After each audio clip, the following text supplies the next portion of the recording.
Welcome to P news. ముందుగా headlines చూద్దాం. నేటి నుంచి సీఎం జగన్ ఎన్నికల ప్రచారం. మేమంతా సిద్ధం పేరిట బస్సు యాత్ర. ఇడుపులపాయలో వైఎస్ఆర్ ఘాట్ వద్ద నివాళులు. ఈ సాయంత్రం ప్రొద్దుటూరు సిద్ధం సభ.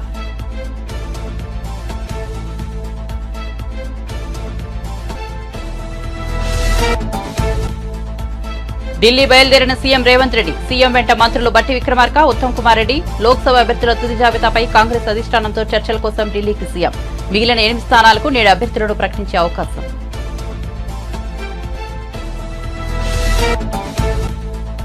సీఎం క్యాంపు కార్యాలయంలోకి ప్రవేశించిన కంటైనర్ వాహనం. అది సీఎం జగన్ బస్సు యాత్రలో వంట చేసే పాంట్రీ వాహనం అన్న వైసీపీ వర్గాలు.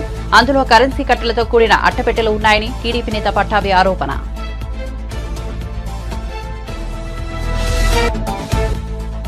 మల్కాజ్గిరిలో పోటీ చేద్దామంటే రేవంత్ రెడ్డి స్పందించడం లేదన్న కేటీఆర్. రేవంత్ రెడ్డి మోదీ మనిషా లేక రాహుల్ గాంధీ మనిషా అర్థం కావడం లేదని ఎద్దేవా. ఈటెల రాజేందర్ మంచి డైలాగ్స్ కొడతారు, నమ్మి ఓటు వేయవద్దని వ్యాఖ్య.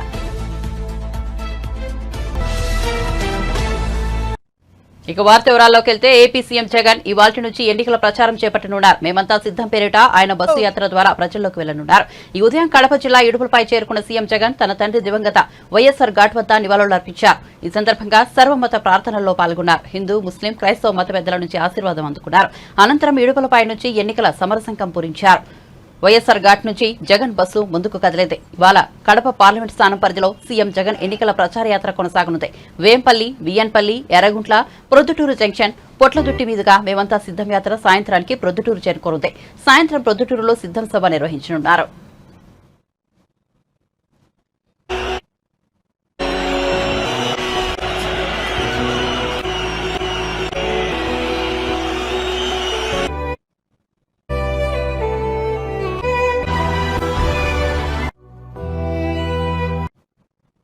ముఖ్యమంత్రి రేవంత్ రెడ్డి హైదరాబాద్ నుంచి ఢిల్లీ బయలుదేరారు. సీఎం వెంట మంత్రులు బట్టి విక్రమార్క, ఉత్తమ్ కుమార్ రెడ్డి, కాంగ్రెస్ వ్యవహారాల ఇన్ఛార్జ్ దీపాదాస్ మున్షి వెళ్లారు. లోక్సభ అభ్యర్థుల తుది జాబితాపై కాంగ్రెస్ అధిష్టానంతో సీఎం రేవంత్ రెడ్డి మంత్రులు చర్చలు జరుపుతారని సమాచారం. ఇక రాష్ట్రంలోని మొత్తం 17 ఎంపీ స్థానాలకు గాను ఇప్పటికే 9 స్థానాలను కాంగ్రెస్ అభ్యర్థులను ఖరారు చేసింది. మిగిలిన 8 స్థానాలకు నేడు చర్చల అనంతరం అభ్యర్థులను ప్రకటించే అవకాశం ఉంది. టీడీపీ అధినేత చంద్రబాబు ఎన్నికల ప్రచారానికి శ్రీకారం చుట్టారు. ప్రజాగలం పేరిట ప్రారంభమైన ఈ ప్రచార యాత్రలో చిత్తూరు జిల్లా పొలంనేరులో సభ నిర్వహించారు. ఈ సందర్భంగా చంద్రబాబు ప్రసంగిస్తూ సీఎం జగన్ కూడా ఇవాల్టి నుంచే ప్రచారం చేస్తుండటంపై స్పందించారు. ముసుగు వీరుడు వస్తున్నాడు, అతడికి ఖాళీ రోడ్డు స్వాగతం పలకాలని పిలుపునిచ్చారు. రాయలసీమకు అన్యాయం చేసిన ద్రోహి పరదాలు దాటి వస్తున్నాడు, మా ప్రాంతానికి రావడానికి వీల్లేదంటూ ప్రజలు గట్టిగా నినదించాలని స్పష్టం చేశారు. ఏపీ ప్రజలు గెలవాలంటే, ప్రజాస్వామ్యం నిలబడాలంటే జగన్ దిగిపోవాలని చంద్రబాబు పేర్కొన్నారు.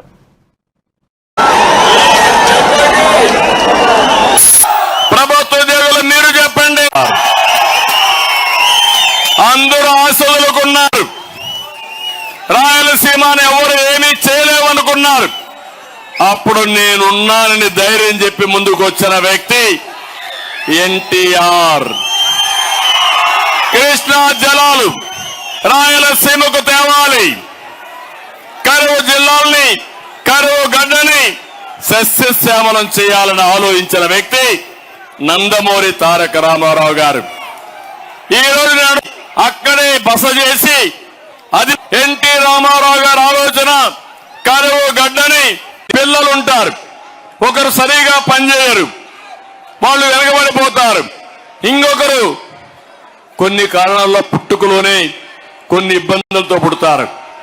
ఆ తండ్రి ఆలోచించే విధానం, ఎవరైతే ఇబ్బందుల్లో ఉండే పిల్లల పైన శ్రద్ధ పెట్టి వాళ్ళ పైకి తెస్తారా లేదా తమ్ముళ్ళు అని మిమ్మల్ని అడుగుతున్నా.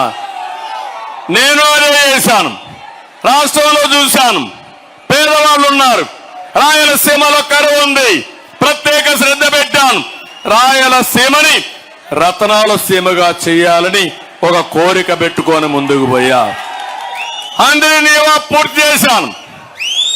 నీళ్లు వచ్చాయి, వీకోటకు వచ్చాయి. అదే మరి నగిరి, గాలేరుని పూర్తి చేయడానికి ప్రయత్నం చేశాను. పులివెందల కూడా నేనే నీళ్లు ఇచ్చాను తమ్ముళ్ళు, మీరు గుర్తుపెట్టుకోవాలి. గండికోట ప్రాజెక్టు నేను ఒకటే చెప్తున్నా మీ అందరికీ, సంపద సృష్టి. ఇంకొక తల్లికి వందనం, మా భరోసా లేదు ఉందా తమ్ముళ్ళు అని మిమ్మల్ని అడుగుతున్నా. సమైక్య ఆంధ్రప్రదేశ్ అందరికంటే ఎక్కువ మేమన్నీ చేస్తాం, లేకపోతే వేధిస్తామంటే తల్లిదండ్రులు భయపడి దాన్ని గట్టిగా మారుమోగించండి.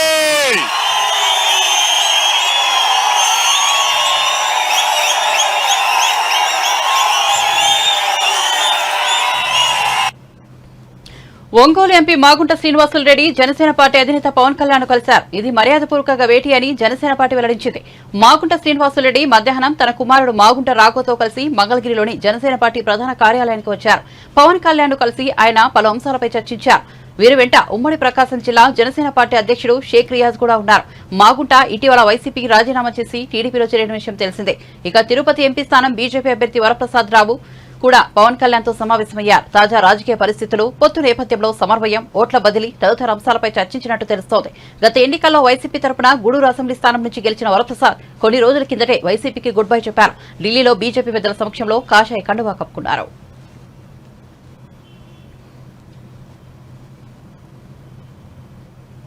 తాడేపల్లిలోని ముఖ్యమంత్రి క్యాంపు కార్యాలయంలోకి ఓ కంటైనర్ ప్రవేశించడం రాజకీయ దుమారం రేపుతోంది. దీనిపై విపక్షాలు సందేహాలు వ్యక్తం చేస్తుండగా ఆ కంటైనర్ వాహనం సీఎం జగన్ బస్సు యాత్రలో వంట చేసే పాంట్రీ వాహనమని వైసీపీ వివరణ ఇచ్చింది. ఈ అంశంపై టీడీపీ జాతీయ అధికార ప్రతినిధి కొమ్మారెడ్డి పట్టాభిరామ్ మీడియా సమావేశం ఏర్పాటు చేశారు. అది వంటల పాత్ర వాహనం అంటూ కవర్ చేసేందుకు ప్రయత్నిస్తున్నారని ఆరోపించారు. ఈ కంటైనర్ లో నిన్న తాడేపల్లి క్యాంప్ ఆఫీస్ కు వెళ్ళినటువంటి కంటైనర్ లో అట్టపెట్టెల నిండా నోట్ల కట్టలు ఫుల్ గా నింపి దానిని బయటికి పంపించారు. ఈరోజు మధ్యాహ్నం 1 గంట ప్రాంతంలో ఏపీ 16Z0363 వాహనం విజయవాడ బస్టాండ్ లో ఉన్నటువంటి ఎన్టీఆర్ అడ్మినిస్ట్రేటివ్ బ్లాక్ ఏపీఎస్ఆర్టీసీ కార్యాలయాలను ఉండేటటువంటి ఎన్టీఆర్ అడ్మినిస్ట్రేటివ్ బ్లాక్, ఆ బ్లాక్ ముందు ఆగింది. మధ్యాహ్నం 1 గంట ప్రాంతంలో ఆ బ్లాక్ వద్దకు వచ్చింది ఏపీ 16Z0363 వాహనం.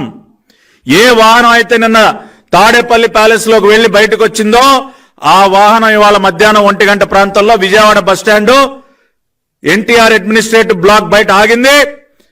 ఆ బండిలోంచి ఫుల్ గా కరెన్సీ కట్టలు నిండి ఉన్నటువంటి అట్టపెట్టెల్ని దించారు. కరెన్సీ కట్టలతో నిండినటువంటి అట్టపెట్టెల్ని ఆ బండిలోంచి దింపి ఎక్కడికి తీసుకెళ్లారో కూడా చెప్తా ఉన్నా. ఆ బిల్డింగ్ లో ఉన్నటువంటి డిపో క్లర్క్ ఎర్నింగ్స్ అంటే క్యాష్ క్లర్క్ డీసీ అంటారు, డిపో క్లర్క్ ఎర్నింగ్స్ ఆయన గదిలోకి తీసుకెళ్లి అక్కడ లెక్క పెడతా ఉన్నారు. ఇప్పుడు ఈ నిమిషాన్ని కూడా కౌంటింగ్ జరుగుతా ఉంది.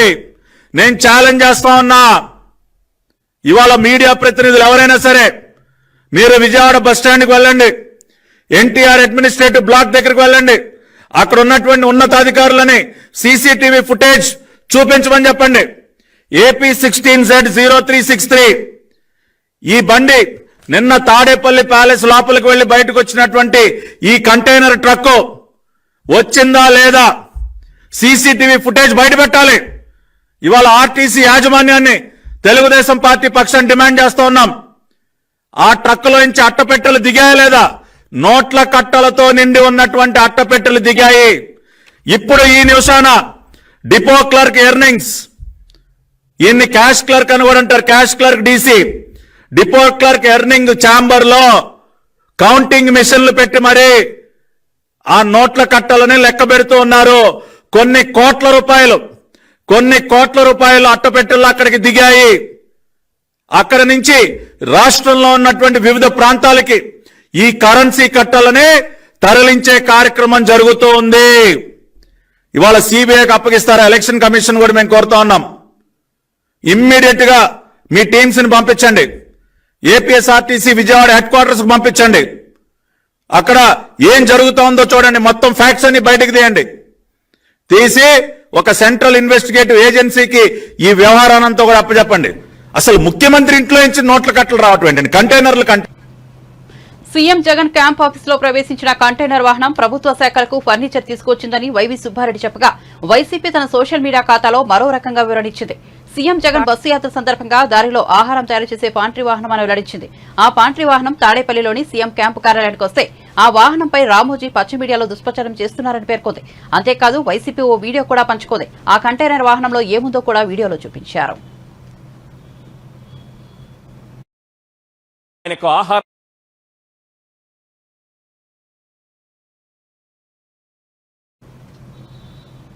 ముఖ్యమంత్రి రేవంత్ రెడ్డికి దమ్ముంటే మల్కాజ్గిరిలో పోటీ చేద్దాం రావాలని బీఆర్ఎస్ వర్కింగ్ ప్రెసిడెంట్ కేటీఆర్ సవాల్ చేశారు. బీఆర్ఎస్ కు దమ్ముంటే ఒక్క సీట్ అయినా గెలవాలని ఈ మధ్య రేవంత్ రెడ్డి సవాల్ చేస్తున్నారని, అక్కడ ఇక్కడ ఎందుకు ఆయన సిట్టింగ్ మల్కాజ్గిరిలోనే ఇద్దరం పోటీ చేద్దామని తాను చెబితే ఉలుకు పలుకు లేదని విమర్శించారు. నామినేషన్లకు ఇంకా సమయం ఉందని, ఆయనకు దమ్ముంటే చెప్పాలని పోటీ పడదామన్నారు. ఆయనకు నరుకుడు ఉరుకుడు తప్ప ఏది చేతకాదని ఎద్దేవా చేశారు. బుధవారం ఆయన మీడియాతో మాట్లాడుతూ గ్రామాలలో కాంగ్రెస్ ప్రభుత్వాన్ని రైతులు తిట్టుకుంటున్నారన్నారు. కాంగ్రెస్ అధికారంలోకి వచ్చిన తర్వాత తెలంగాణలో ఒక్క వర్గం కూడా సంతోషంగా లేదన్నారు. అసలు రేవంత్ రెడ్డి మోదీ మనిషా లేక రాహుల్ గాంధీ మనిషా అర్థం కావడం లేదని ఎద్దేవా చేశారు. రేవంత్ రెడ్డికి వేసే ప్రతి ఓటు మోదీకి వేసినట్లే అవుతుందన్నారు. లోక్సభ ఎన్నికల తర్వాత ఆయన బీజేపీలో చేరడం ఖాయమని జోస్యం చెప్పారు. ఇంకొక మాట కూడా నేను మీకు విజ్ఞప్తి చేస్తాను. ఒక్క వర్గం సంతోష తెలివి లేదు. అందుకే నేను అనేది 100 రోజుల అబద్ధం రేవంత్ రెడ్డి పాలన. ఒకటి కాదు, ఏ పని కూడా ఇప్పటి వరకు చేయలేదు రేవంత్ రెడ్డి గారి ప్రభుత్వం. నేను మిమ్మల్ని మనస్ఫూర్తిగా కోరేది, మనస్ఫూర్తిగా ప్రార్థించేది, రైతుల్లో ఆల్రెడీ చర్చ చాలైంది. రైతుల్లో ఆల్రెడీ మంట ఉన్నది. అటు ఆటో డ్రైవర్లు వాళ్ళు మంట మీదే ఉన్నారు, వాళ్ళు కూడా కోపంగా ఉన్నారు.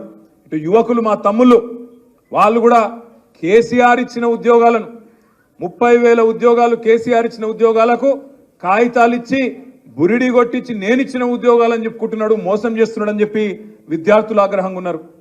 బంగారం ఏడవాయ అని మహిళలు ఆగ్రహంగా ఉన్నారు. మహాలక్ష్మి ఎక్కడవాయ నెలకు 2,500 మా ఆడబిడ్డలు కోపంగా ఉన్నారు.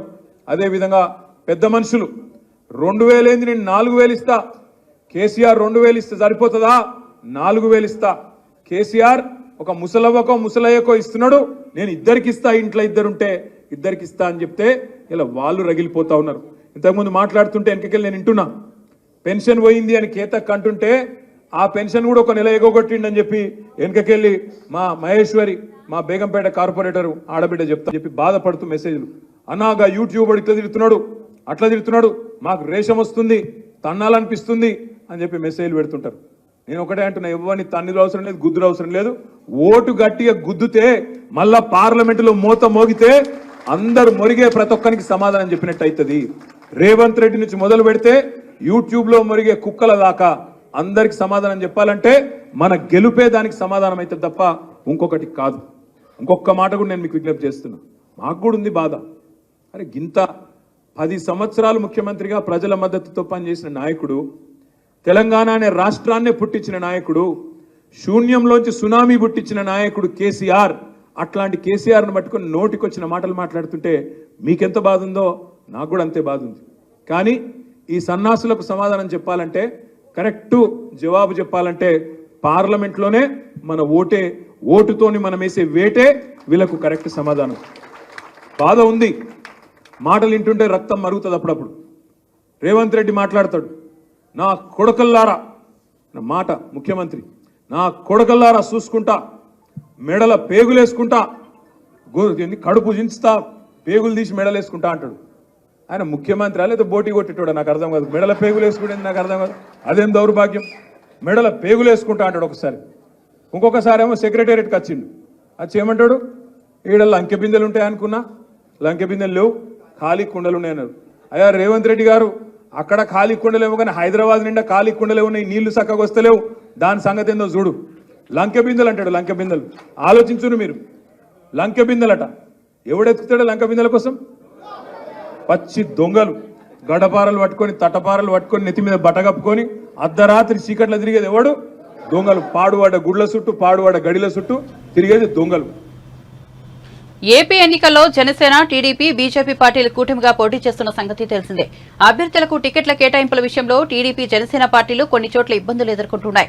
టికెట్ దక్కని ఆశావాహులు సొంత పార్టీపై విమర్శలు ఎక్కుపెట్టడానికి ఏమాత్రం వెనుకాడడం లేదు. ఈ నేపథ్యంలో జనసేన పార్టీ ప్రధాన కార్యదర్శి నాగబాబు కీలక వ్యాఖ్యలు చేశారు.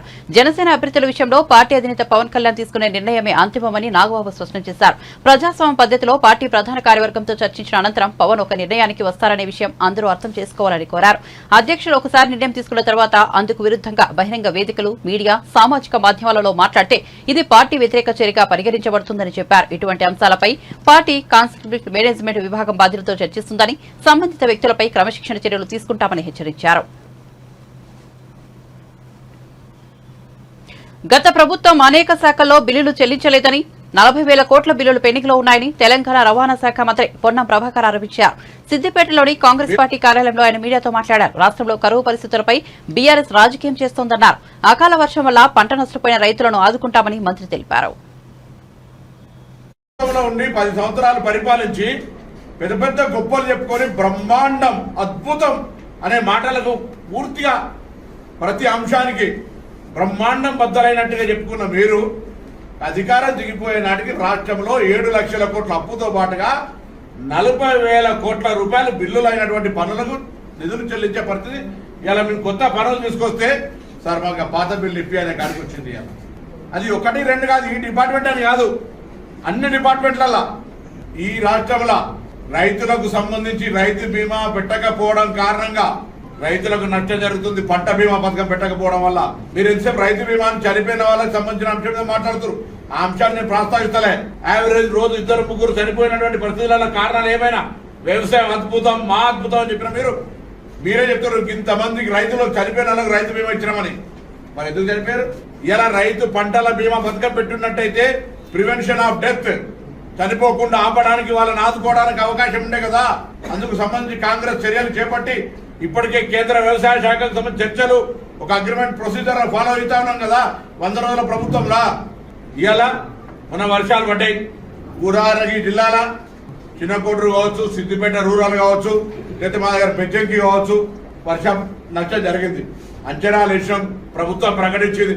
అసలు మీరు గతంలో కోర్టు తీర్పిస్తే కూడా 970 కోట్ల రూపాయలు ఇవ్వమని కోర్టు తీర్పిస్తే కూడా మీరు నష్టపరిహారం ఇవ్వలేదు కదా. ఎవరికి జవాబు చెప్తారు? ముందు రైతులకు సంబంధించిన చిత్తుంటే మేము రండి రైతులకు ఏం చేసినామో చెప్తాం. ఇలా ఆనాడు మిషన్ భగీరథ మాకు చాలా ఇబ్బందులు అవుతా ఉన్నాయి. అధికారుల ఒత్తిడి, ప్రజల ఈ యొక్క అధికారంలో ఉన్న నాయకత్వ ఒత్తిడి మేరకు మొత్తంగా మిషన్ భగీరథ 100% త్రాగునీటి సమస్యలు పరిష్కరించడమని కేంద్రాన్ని నివేదిక ఇచ్చినారు. ఇలా మనం నిధులు అడిగితే మీరు 100% స్టాచ్యురేషన్ అయిపోయింది కదా అంటారు. ఊర్లలో పోతే ఎక్కడికక్కడ నీళ్లకు సంబంధించిన సమస్యలు అట్లనే ఉన్నాయి. సో అందుకే ఈ ఎండాకాలం కూడా సాగునీటి సమస్య పరిష్కారం అయిపోతుంది, సాగునీటి సంబంధించినటువంటి ఇష్యూ అయిపోతుంది. దాని తర్వాత డ్రింకింగ్ వాటర్ కూడా ఎక్కడ ఇబ్బంది లేకుండా అన్ని ప్రాజెక్టులలో మినిమం డ్రింకింగ్ వాటర్కి సంబంధించినటువంటి ఏదైతే ఉందో దాన్ని జాగ్రత్తగా కాపాడి మేనేజ్మెంట్ చేసి ప్రభుత్వం రోజు నిరంతరంగా డైలీ ఆర్డబ్ల్యూఎస్ శాఖ, ఇరిగేషన్ శాఖ, రాష్ట్ర ప్రభుత్వం తరఫున అటు మున్సిపల్ అడ్మినిస్ట్రేషన్ కావచ్చు, పంచాయతీరాజ్ వ్యవస్థ అందరూ కూడా కలిసి రోజుగా ప్రభుత్వంలో ఎన్నికల కోడ్ ఉన్నప్పటికీ కూడా చీఫ్ సెక్రటరీ గారి ఆధ్వర్యంలో ఈ కార్యక్రమాన్ని ఎటువంటి ఇబ్బంది రాదు, ఎన్ని పైసలు అయినా మంచిది అనేటువంటి ఆదేశాలు మా ప్రభుత్వం ఇచ్చింది. వాస్తవిక పరిస్థితులలో నీటి యొక్క లభ్యత, వర్షం పోయిన సంవత్సరం 23లో టీఆర్ఎస్ అధికారంలో ఉన్ననాడే నేను రాజకీయం మాట్లాడాలంటే మీకు వల్ల ప్రభుత్వం దిగిపోతూ కరువునిచ్చిపోయారని చెప్పి నేను అనాలి. కానీ ఇది ప్రకృతి, నాకు కనీస జ్ఞానం ఉంది. ప్రకృతికి ఎవడు కారణం కాదు, అది నేచర్. ఎవరు కాంగ్రెస్ రాగానే కరువు తెచ్చిందని చెప్పి మూర్ఖులకు ఈ విషయాన్ని అర్థం చేసే ప్రయత్నం చేస్తా ఉన్నా.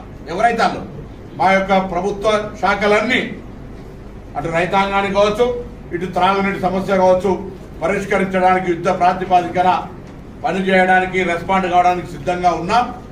రైతాంగానికి నష్టపరిహారానికి సంబంధించిన లెక్కలేసినాం. వాటన్నిటికి సంబంధించి ప్రభుత్వం ఇప్పటికీ ఒక ప్రకటన చేసింది. ఆ ప్రక్రియ కొనసాగుతోంది.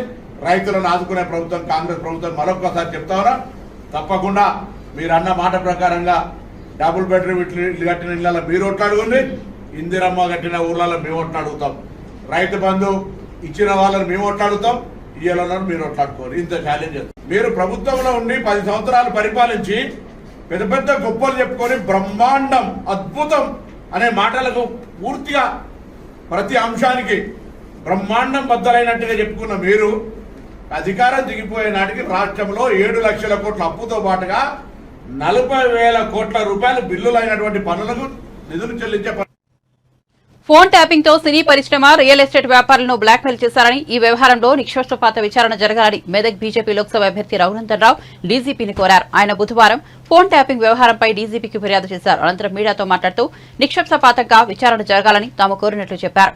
తెలంగాణ ఉద్యమకారుల ఫోన్లను కూడా ట్యాప్ చేశారని మండిపడ్డారు. ఈ కేసులో నిందితులను రిమాండ్కు పంపించాలన్నారు. ఒక్కో ఫిర్యాదుపై ఒక్కో కేసును నమోదు చేయాలని కోరారు. అన్ని టీవీ ఛానళ్ళు కూడా చెప్పలే దుబాగా ఉపయోగించి అయిపోయిన తెల్లారే నేను ఇదే డీజీపీ కార్యాలయం వచ్చి నా ఫోన్లు ట్యాప్ చేసిండు. పోలీస్ అధికారుల మీద చర్య తీసుకోమని దరఖాస్తు ఇస్తే ఆ రోజు ప్రభుత్వం స్పందించడం. రఘునందన్ రావు నవంబర్ 2020లో నా ఫోన్లు మా కుటుంబ సభ్యుల ఫోన్లు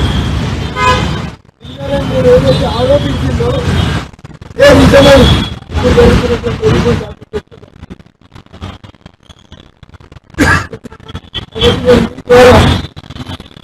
రాష్ట్ర ముఖ్యమంత్రి తెలంగాణ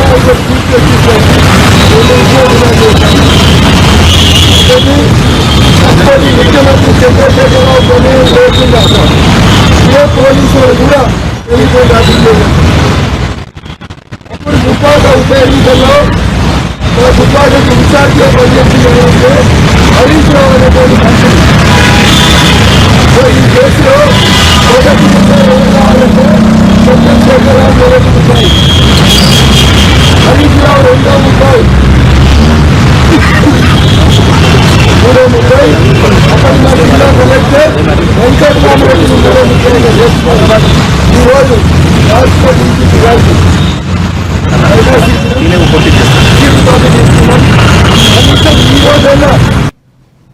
బిడ్డ పుట్టిన తర్వాత తొలిసారిగా రామ్ చరణ్ తాజాగా తిరుమల శ్రీవారిని దర్శించుకున్నారు. తన పుట్టినరోజును పురస్కరించుకుని అత్తామామలు భార్య బిడ్డలతో కలిసి ఆయన తిరుమలకు వచ్చారు. స్వామివారి సుప్రభాత సేవలో పాల్గొన్నారు. మరోవైపు రామ్ చరణ్ ను పలకరించేందుకు భక్తులు ఉత్సాహం చూపించారు.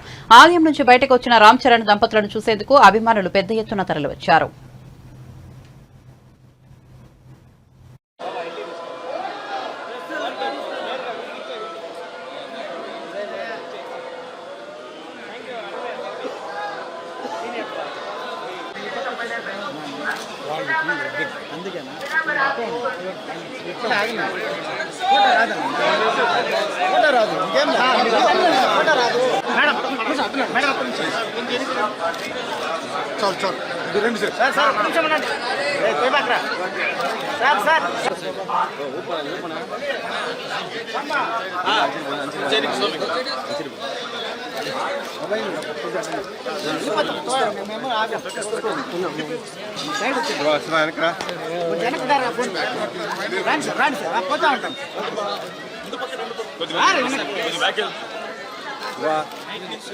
శివ మీరు అడ్డొచ్చేస్తున్నారు శివ అన్నా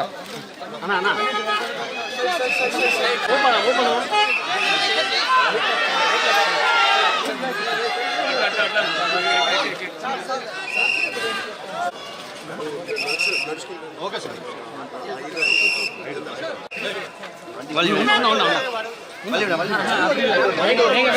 கொஞ்சம்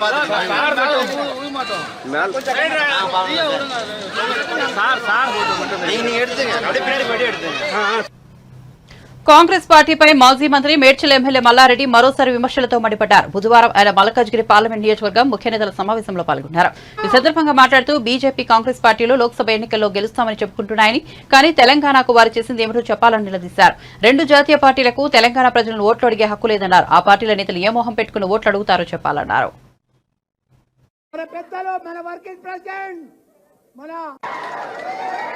వివేకానంద మా కొడుకు వివేకానంద మా సుభాష్ అన్న మిగతా స్థానికులకు అందరు కూడా 2 సంవత్సరాలు స్వాతంత్రం వచ్చి సర్వనాశనం చేసిర్రు ఈ బీజేపీ కాంగ్రెస్ కలిసి.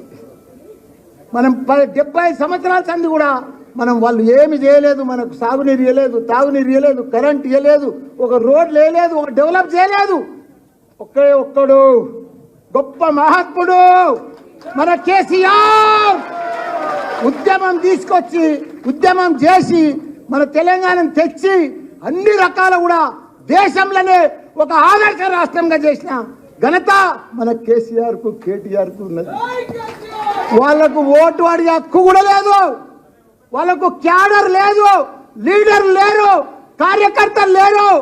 ఎక్కడ కూడా తెలంగాణలో వాళ్ళకి ఎక్కడ కూడా ఏమి లేదు. ఉత్తగానే ధమ్కి చేస్తున్నారు. మేము వస్తాం. ఎందుకు వస్తారు? ఎట్కొస్తారు? ఎవడేస్తాడు మీకు ఓట్లు? ఏం ముఖం పెట్టుకొని నువ్వు ఓటు అడుగుతావు? నీకెందుకు వెయ్యాలి ఓటు? ప్రజలను మోసం చేసినందుకు ఆ ఓటేస్తారు. ఇప్పుడు బీజేపీ ప్రభుత్వం ఉంది, ఏమీ చేయలేదు.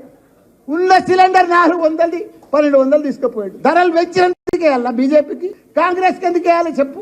వాళ్ళు ఏమి ఉద్ధరించారని 56 ఏళ్ళు పరిపాలించారు, ఏమీ చేయలేదు. వీళ్ళు కూడా ఏమీ చేయరు. కాబట్టి మనకందరికి కూడా అండా దండ, మన పిల్లలకు మంచి భవిష్యత్ అంటే మనకు ఇదంటే మన ఆడబిడ్డలకు కానీ అందరికి కానీ ఇప్పుడు కాంగ్రెస్ వచ్చిన సంది అన్ని బంద్ వస్తున్నాయి. రైతు బీమా బంధు, కేసీఆర్ కిట్టు బంధు, కళ్యాణ లక్ష్మి బంధు. ఎన్నికలు దగ్గర పడుతున్న వేళ ఆంధ్రప్రదేశ్ లో రాజకీయాలు రోజు రోజుకు వేడెక్కుతున్నాయి. అధికార వైసీపీ, ప్రతిపక్ష టీడీపీ నేతలు పరస్పర ఆరోపణలు, విమర్శలతో రాజకీయం రంజుగా మారుతోంది. దీనికి తోడు ఎన్నికల్లో ఓటర్లను మభ్యపెట్టేందుకు సిద్దం చేసిన తాయిలాలు పెద్ద ఎత్తున పట్టుబడుతున్నాయి. తాజాగా రేణిగుంటలో వైసీపీ నేతకు చెందిన గోడౌన్లో పంపకానికి సిద్దంగా ఉన్న చేతి గడియారాలు, స్పీకర్లు, విసనకర్రలతో పాటు మొత్తంగా 52 రకాల వస్తువులను అధికారులు పట్టుకున్నారు. దీనిపై టీడీపీ అగ్రనేత నారా లోకేష్ స్పందించారు. 5 ఏళ్ల అరాచక పాలనతో విసిగిపోయిన జనం జగన్ శాశ్వతంగా తాడేపల్లి ప్యాలెస్ లో బంధించాలన్న నిర్ణయానికి వచ్చారని ఎక్స్ చేశారు. విషయం తెలుసుకున్న జగన్ చీఫ్ సిక్స్ తో ప్రజాభీష్టాన్ని తారుమారు చేయాలని చూస్తున్నారని, అది సాధ్యం కాదని తేలిపోవడంతో తాయిలాలతో ఓటర్లను ఏమార్చే ప్రయత్నం చేస్తున్నారని ఆరోపించారు.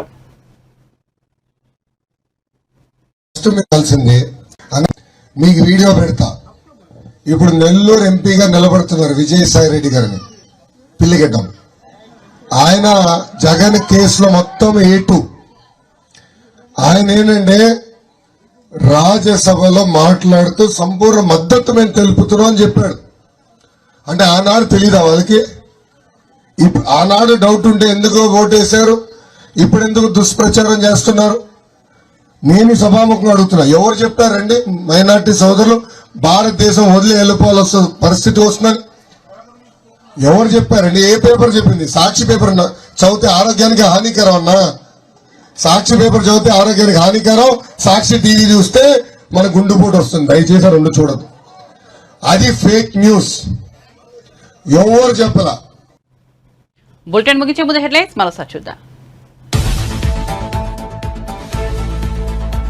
నేటి నుంచి సీఎం జగన్ ఎన్నికల ప్రచారం. మేమంతా సిద్దం పేరిట బస్సు యాత్ర. ఇడుపులపైలో వైఎస్సార్ ఘాట్ వద్ద నివాళులు. ఈ సాయంత్రం ప్రొద్దుటూరు సిద్దం సభ.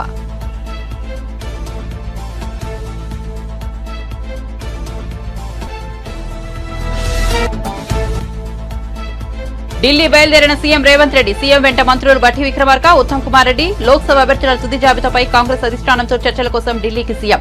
మిగిలిన 8 స్థానాలకు నేడు అభ్యర్థులను ప్రకటించే అవకాశం.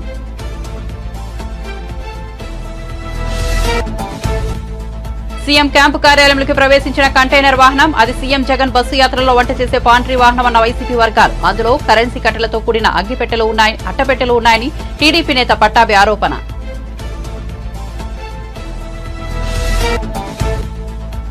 మల్కాజ్గిరిలో పోటీ చేద్దామంటే రేవంత్ రెడ్డి స్పందించడం లేదన్న కేటీఆర్. రేవంత్ రెడ్డి మోదీ మనిషా లేక రాహుల్ గాంధీ మనిషా అర్థం కావడం లేదని ఎద్దేవా.